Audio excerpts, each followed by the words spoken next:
J'ai décidé aujourd'hui d'inviter une personne qui m'est chère dans mon travail, qui est Philippe Corten, qui est le fondateur, le directeur de la clinique du stress à Bruckmann, qui y a pris sa pension et puis qui nous a rejoints à la clinique du stress et du burn-out au Chirec-Lambermont. Et j'aimerais aborder trois sujets qui me sont particulièrement chers et importants, je pense, dans le contexte que l'on vit après pratiquement 12 mois de confinement, de changements très importants dans nos habitudes. Et j'aimerais aborder avec lui vraiment nos différents points de vue, nos perspectives là-dessus. Donc, le premier sujet, ça va être en quoi le stress et l'anxiété diffèrent et en quoi ils se rejoignent. Ensuite, on va aborder comment on peut prendre soin de son stress, de son anxiété et peut-être même du burn-out, comment l'éviter, comment en sortir. Et puis une troisième mini-capsule qui sera plus spécifique à ce que moi j'ai mis en place depuis 4 ans, qui est Stress Out, le voyage intérieur. En quoi est-ce que ce programme-là spécifique peut aider dans le soin de personnes confrontées au stress chronique, pré-burnout et burnout. Voilà, donc ça c'est notre introduction. Je passe la parole à Philippe. Philippe, en quoi pour toi le stress et l'anxiété, selon ton expérience de terrain, ça fait quand même beaucoup d'années que tu travailles là-dedans. 20 ans. En quoi est-ce qu'elles diffèrent et puis elles se rejoignent, ces deux thématiques? Alors de fait, le stress et l'anxiété sont deux réactions que nous avons, qui l'une et l'autre sont utiles, mais qui proviennent de structures cérébrales tout à fait différentes.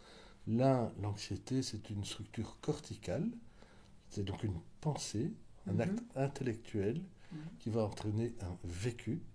L'autre, c'est beaucoup plus du cerveau reptilien, c'est donc une réaction très archaïque qui part par un ressenti et qui va réveiller des pensées.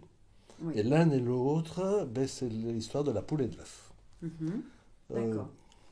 Après, il me semble aussi que du coup, une des grosses différences entre les deux, c'est que le stress, c'est du on-off, donc il est déclenché ou pas, tandis que l'anxiété, il y a toute une intensité Voilà, justement, l'intérêt de l'anxiété, c'est que c'est quelque chose qui est modulable.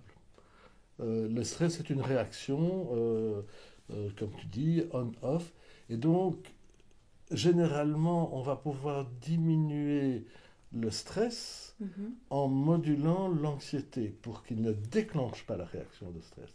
C'est ça. Donc en fait, quand on aborde le stress sous cette simple équation des stresseurs et de la stressabilité, quand on travaille sur sa stressabilité et donc quand on apprend à passer de ce cerveau reptilien au néocortex, donc au préfrontal qui est beaucoup plus adaptatif, etc., et qu'en fait on apprend à mettre en place des mécanismes et des comportements différents par rapport à une situation qu'on juge stressante, ça va aussi indirectement avoir un effet sur l'anxiété.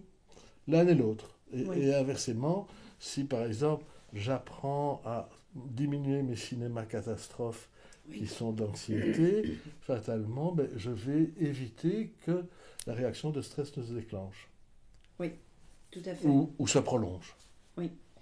Et donc, dans le contexte actuel, avec le Covid et ce climat qui est particulièrement anxiogène pour une grande majorité d'entre nous, qu'est-ce que tu peux partager de ton expérience de spécifique par rapport à cette fameuse anxiété? Mais fatalement, on pourrait dire fondamentalement, je vais être caricatural, le Covid est anxiogène et n'est pas stressant. Parce que le stress, c'est une réaction qui se déclenche par rapport au danger. Honnêtement, est-ce que tu vis le Covid comme dangereux? Étant donné ma santé, etc., moi personnellement, non. Voilà. Je suppose qu'une personne qui a une santé plus fragile, qui a des cas de morbidité, des risques de morbidité plus importantes, oui, il doit avoir cette... Mais c'est de la peur qui est liée au Covid. Ce n'est pas... Voilà. Donc, ça, la l'anticipation, j'anticipe que je peux anticiper 3 choses. Soit, il n'y a pas de problème, c'est une petite grippe, etc. Je m'en fais pas, je ne suis pas anxieux. C'est ce que disait Maggie de Bloch. Oui. Hein? Et donc, je passe à travers. Soit, je peux être tout à fait dans l'hypothèse, je vais mourir, c'est épouvantable, etc. C'est douloureux, ça rend très malade, mais c'est autre chose que de l'anxiété.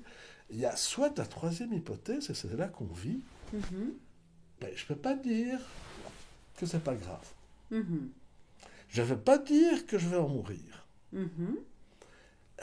Et je ne sais pas très bien comment je vais m'en prémunir. Jusqu'à présent, on me donne toute une série d'éléments, mais les gens tombent quand même malades. Oui. Ça, c'est anxiogène. Oui. Parce que je ne sais pas ce que je pourrais faire encore. Oui. Oui, parce que ça génère des incertitudes, ça génère de la peur. Toute incertitude. Et en fait, tant que la personne n'est pas non plus consciente de derrière cette anxiété, comment je peux prendre soin de ma peur, eh bien, ça s'amplifie en fait. Et effectivement, pour la plupart des gens, et c'est bien ça que c'est difficile de respecter les règles, on ne se vit pas en danger. C'est un mal invisible et qui nous fait, qui nous ennuie. Oui, qui a entravé qui entrave la liberté, etc. Et, voilà. Oui, et qui va à un point extrême, puisque là, ça fait presque 12 mois que ça dure. Voilà. Quoi. Mais fondamentalement, pour la plupart d'entre nous, on ne le vit pas comme dangereux. Oui. Ok.